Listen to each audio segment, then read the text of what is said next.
Oke, selain kita bahas kualitas kamera dari HP ini yang hasilnya super wah, gue juga kepo banget sama kemampuan chipset baru Dimensity 9300-nya yang bakal dibandingin tipis-tipis sama Snapdragon 8 Gen 3 Xiaomi 14 Pro.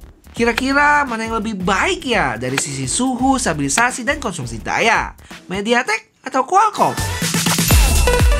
Oke, sebelumnya sekejap aja ya, kita lihat isi boxnya nih. Yang bentuknya mirip banget kayak box Vivo sebelumnya. Berwarna dasar hitam dengan bentuk kotak. Dan ada lingkaran bulat nonjol di tengah. Pas dibuka langsung disambut sama HP-nya lagi nyender aja di sana. Kita kesampingin dulu. Terus di dalamnya ada case transparan, buku-buku yang jarang dibaca, kabel Type-C ke Type-C, SIM ejector, dan kepala charger 120 watt. Pastinya langsung disambut sama Origin OS 4 ya, yang berbasis Android 14. Ingat, ini China version, jadi dapatnya Origin. Kalau global, nanti bakal dapat Vantage OS. Dan kerennya, walaupun bukan global version, tapi ada bahasa Indonesia juga loh di sini. Yaudah, langsung aja kita pilih English. Setelah kelar setup, gue cek storage-nya udah kemakan sekitar 30 GB.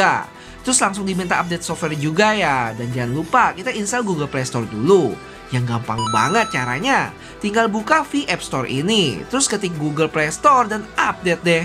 Habis itu login kayak biasa aja. Impresi gue tentang HP ini secara desain udah bukan sesuatu yang baru lagi ya. Dengan modul kamera bulat gede di tengah. Kayak Xiaomi 13 Ultra, Oppo Find N3 dan lainnya. Terus karena sekarang simetris, jadi kalau ditidurin gini nggak banyak goyang. Nggak kayak X90 seri sebelumnya yang kameranya agak di pinggir. Dan ada detail kecil yang menarik loh. Kalau dilihat bezel kamera modulnya ini lebih tebal di bawah dan tipis di atas. Katanya sih terinspirasi sama gerhana gitu. Dan di sekeliling kamera modulnya bergerigi. Lumayan buat ratain kuku, tinggal gesek-gesek aja di sana. Terus menariknya untuk varian X100 non-Pro, bagian tebelnya ada di kanan. Detail-detail kecil yang kayak gini gue cukup demen sih. Habis itu di belakangnya ada tekstur garis-garis tipis melengkung, kayak video timelapse bintang pas malam gitu. Kalau bagian depannya punya layar 6,78 inch dengan bezel atas bawah yang gue bilang standar aja sih. Nggak bisa dibilang tipis juga. Kalau sampingnya mendingan tuh, karena ketolong layar curve-nya. Di sebelah kanan HP ini ada volume dan power button, di kiri kosong, di atas ada IR blaster dan mic dengan tulisan profesional fotografi. Di bawah ada speaker, port Type-C, mic, dan dual SIM slot card yang nggak bisa tambah memori. Oh ya, untuk speakernya satu lagi dia ada di earpiece-nya sini ya.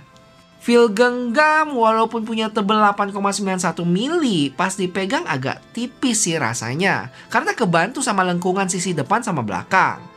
Untuk berat cukup berasa ya, di atas 200 gram, yang lebih tepatnya 225. Nah, singkat aja buat spesifikasi, dia punya layar curve 6,78 inch AMOLED yang tingkat kecerahannya maksimalnya ada di 3000 nits. Habis itu dari sisi performance, seperti yang teman-teman tahu, pakai MediaTek Dimensity 9300 berfabrikasi 4 nanometer TSMC. Gimana hasil benchmarknya kalau diadu sama Snapdragon 8 Gen 3? Sabar. Dan Vivo juga punya chipset sendiri yaitu V3 Imaging Chip yang berfokus ke image processing. Dan salah satu yang dihandle itu foto portraitnya, yang keren deh fitur ini. Nanti gue tunjukin lebih lanjut di bagian kamera. Habis itu ke baterai yang punya kapasitas salah satu terbesar kali ya buat flagship di 5400 mAh. Nggak kebayang sih seberapa awetnya ini. Terus support 100 watt charging tapi dapat chargeran yang 120 watt dan bisa juga wireless charging. Untuk kamera dia punya 3 lensa 50 megapiksel dengan sensor 1 inch buat lensa utamanya. Terus ada ultra wide dan telefotonya ini menarik.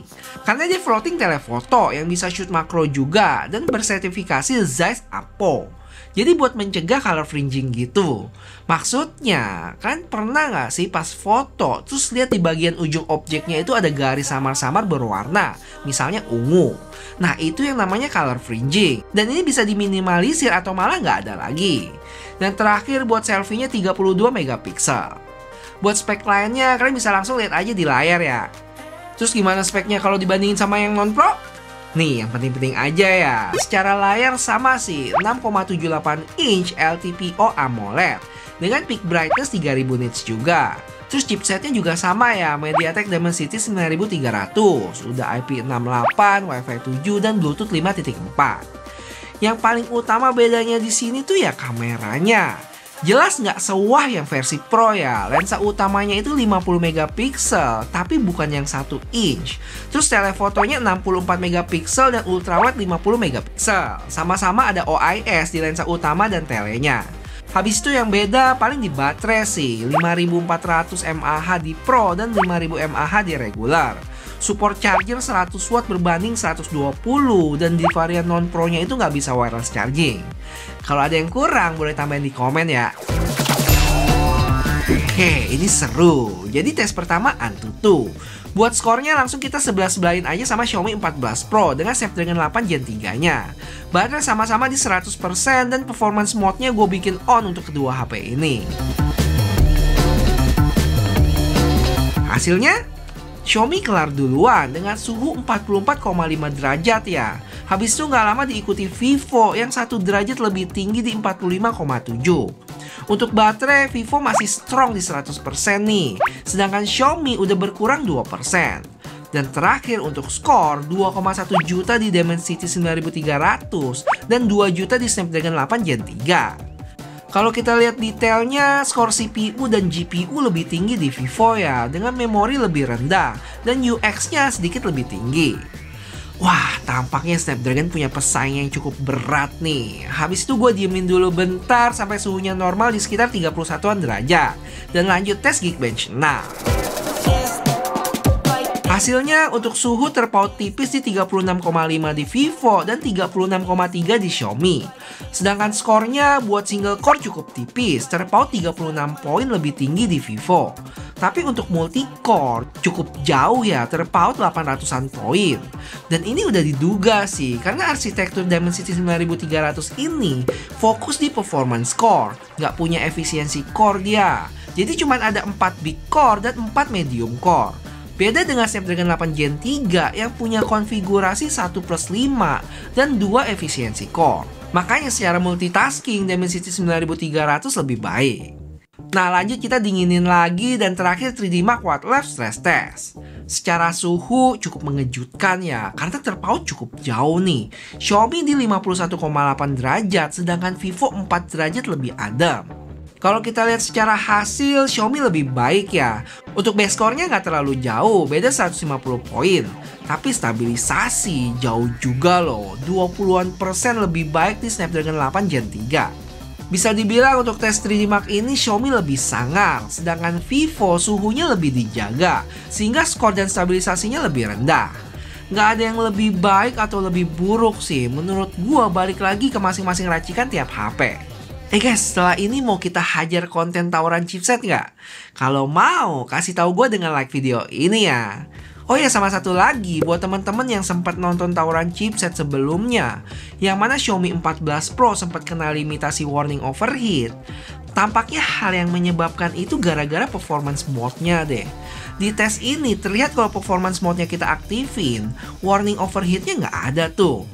Tapi kalau performance-nya kita set ke balance kayak di video sebelumnya, warningnya bakal keluar kalau suhunya mencapai di sekitar 50 derajatan. Jadi semoga jelas ya. Dan selanjutnya, gimana hasil tes gaming? Mari kita bahas setelah kepoin kameranya. Oke, sebelum kita ke sampel foto dan video, mari bahas focal length fotonya yang banyak banget. Mulai dari 0,6 kali, terus di dalam satu kalinya ini ada beberapa focal length, kayak iPhone. Hal ini juga sama di 2 kali, 4,3 kali, dan 10 kalinya juga. BTW maksimal foto zoomnya ada di 100 kali ya, dan hasilnya masih baik loh.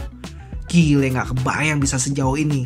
Dan kalau kita bandingin sama Xiaomi 14 Pro yang mentoknya di 70 kali, gambarnya masih lebih tajam di Vivo ya. Buat objek tulisan pun Vivo masih jelas terbaca, walaupun cukup kelihatan sih ini hasil pemrosesan software. Terus untuk selfie dari sisi dynamic range sedikit lebih baik di Vivo, dan kulit muka gue juga lebih mendekati asli. Sedangkan Xiaomi agak sedikit kekuningan, tapi dikit aja sih. Oh ya, HP ini punya 3 color profile loh, ada Vivid, Texture, dan Zeiss Natural. Dimana Vivid warnanya sedikit lebih keluar, sedangkan Texture ini kontrasnya lebih tinggi. Dan Zeiss Natural warnanya less saturated. Tapi jujur, bedanya sih tipis-tipis aja. Buat portrait, nggak usah ditanya lagi lah ya, hasilnya sih cakep-cakep semua. Dan dia juga ada bermacam efek di sini. Misalnya gue coba sinematik yang bikin framenya jadi lebih lebar. Lanjut kita ke video yang ternyata mentoknya di 10 kali doang. Padahal rata-rata Android itu di 15-20 kali.